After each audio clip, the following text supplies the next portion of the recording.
कुकुरलाई कसैले भुक्न सिकाउनु पर्दैन, झिङ्गालाई कसैले उड्न सिकाउनु पर्दैन, माछालाई कसैले पौडिन सिकाउनु पर्दैन, चितुवालाई कसैले दौडिन सिकाउनु पर्दैन। किरा फट्याङ्ग्रादेखि कुकुर बिरालो बाघ सबैले ढिलो चाँडो आफ्नो प्रकृति बुझ्नेछन्। मान्छे भएर जन्मेसी पहिला मान्छे नै बन्नुस्, प्रकृतिले दिएको गुण चिन्नुस्, त्यसपछि तपाईँलाई कसैले केही सिकाउनै पर्दैन। तपाईँ स्वयं ज्ञानको स्रोत हुनुहुन्छ, तपाईँ स्वयं करुणाको स्रोत हुनुहुन्छ, तपाईँ स्वयं सूर्य हुनुहुन्छ, तर दियोको प्रकाश खोज्दै हिँडिरहनु भएको छ। तपाईँले आफैलाई नचिन्दा भड्केको आत्मा जसरी तडपिएर बाँचिरहनु परेको छ। मान्छेको मन कस्तो हुन्छ, आफूसँग जे छैन त्यतैतिर बढी ध्यान गइरहेको हुन्छ, तर आफूसँग जे छ त्योतिर ध्यानै दिन्न मान्छेले या दिनै चाहन्न। र जब आफूसँग भएको चिज गुम्छ तब बल्ल त्यो चिजको भ्यालु सम्झेर पश्चातापमा डुब्न थाल्छ मान्छे। पहिला आफूसँग हुँदा वास्ता नगर्ने, अनि पछि गुमिसकेपछि त्यसैलाई सम्झेर दुखी भएर के काम। त्यसैले अहिले आफूसँग जे पनि छ त्यसमा गर्व गर्न सिकौँ र त्यसलाई अझ बढी राम्रो, अझै उत्तम कसरी बनाउन सकिन्छ भन्नेपट्टि ध्यान दिने बानी बसालौँ र मात्र आफ्नो जीवन चम्काउन सकिनेछ। हाम्रो जीवनको धेरैजसो तनाव, निराशा र असन्तुष्टिको मूल जरा के हो थाहा छ? हामी सधैँ आफैलाई हेर्नुभन्दा पहिला अरूलाई हेर्छौँ। हामी सुधारको नाममा आफैलाई सुधार्ने प्रयास गर्दैनौँ, बरु अरूको कमी देखेर आफूलाई ठुलो ठान्ने भ्रम पाल्दछौँ। हामी कसैको सफलता देख्दा ईर्ष्या गर्छौँ, कसैको गल्ती देख्दा आलोचना गर्छौँ, तर कहिल्यै ऐनामा आँखा मिलाएर भन्न सक्दैनौँ कि गल्ती त म पनि गर्छु।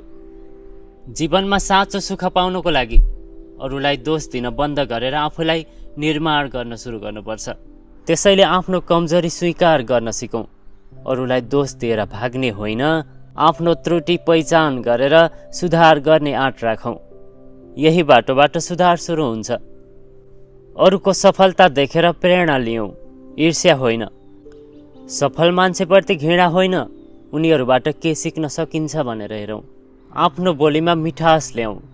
आलोचना गर्नु अगाडि आफ्नो शब्दहरू सोचौँ, किनभने शब्दले घाउ पनि दिन्छ र माया पनि दिन्छ। निरन्तर सिक्ने बानीको विकास गरौँ।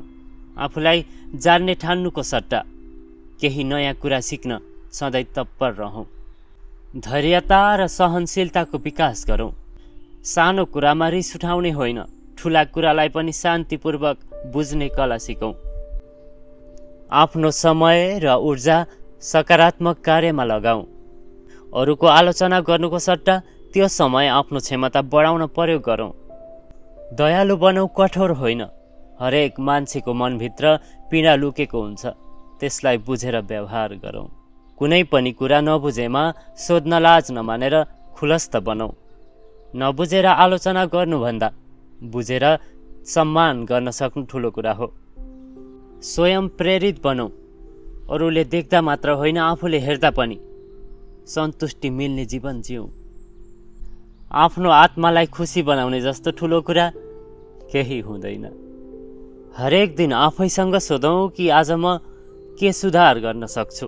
यही प्रश्नले हरेक दिन तपाईँलाई पहिलाको भन्दा अझ राम्रो बन्न मद्दत पुर्याउनेछ।